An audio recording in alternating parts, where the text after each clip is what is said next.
Hi, my name is Ken Heflin. I'm the Park Maintenance Supervisor for the Elmhurst Park District, and I'm here to talk to you today about invasive species found in Elmhurst.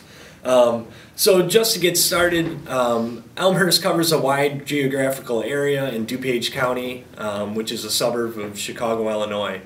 And here in Elmhurst, there's many invasive species that pose a dramatic threat to our local environments.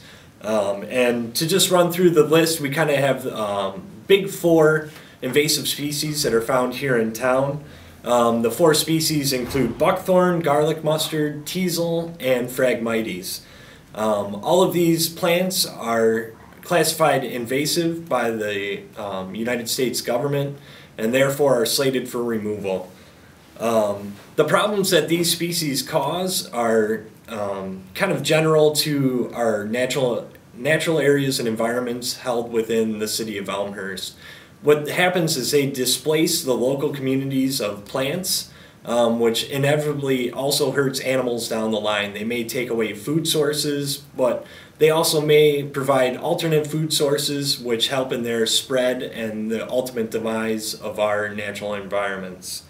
So there's many things that we can do ourselves to help out the situation here in town, locally and also regionally and globally as well. So to move forward, I would like to just speak on buckthorn at this point, kind of give a brief history, which would be that buckthorn is basically found in Europe and Asia, and it was transported here to the Americas earlier in the century as more of a landscape plant. It was originally used as hedgerows and fence breaks for farmers. They brought it here because it has a quick growth habit, and inevitably it greens up faster than the local plants and trees that are found in our area, and it also holds on to its leaves later into the year. So this causes the plant to have a greater chance of survival and also a greater chance of spreading into the local environment because it greens up faster and grows longer into the year, which ultimately gives it an advantage in our natural environment.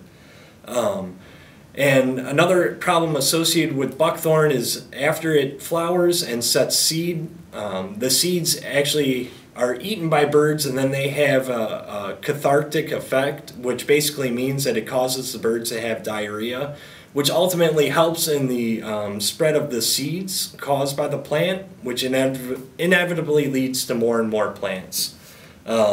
So kind of the impact that buckthorn is having currently in our local environment is that it's displacing local tree species. It's not allowing some of the more sun-loving tree species like oaks and things that need sun in their early development to grow and to flourish in the local environment.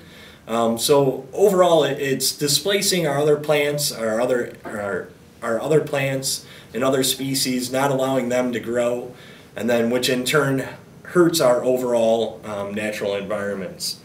So kind of what can we do in order to help mitigate the situation of buckthorn is to just be aware, to look around, to see the plant, to be able to identify it in our own backyards, in our own natural areas. If we can identify and spot it, then we can remove it. And ultimately, removal is the best weapon against buckthorn, as well as all invasive species. So those are kind of the things that we can do and the things that we can help out. And in conclusion, ultimately what we're looking to do with this project is to raise awareness, to bring attention, or to bring to the public's attention that we do have a problem, that our natural areas are being taken over by these invasive exotic species. And just know that by you being aware ultimately is what helps. Is if you can remove it from your own properties and make it aware that in some of our other natural areas that these species are here to stay, that hopefully we can pass the word along, get everyone involved, and get everyone to become aware of the situation and the problems at hand.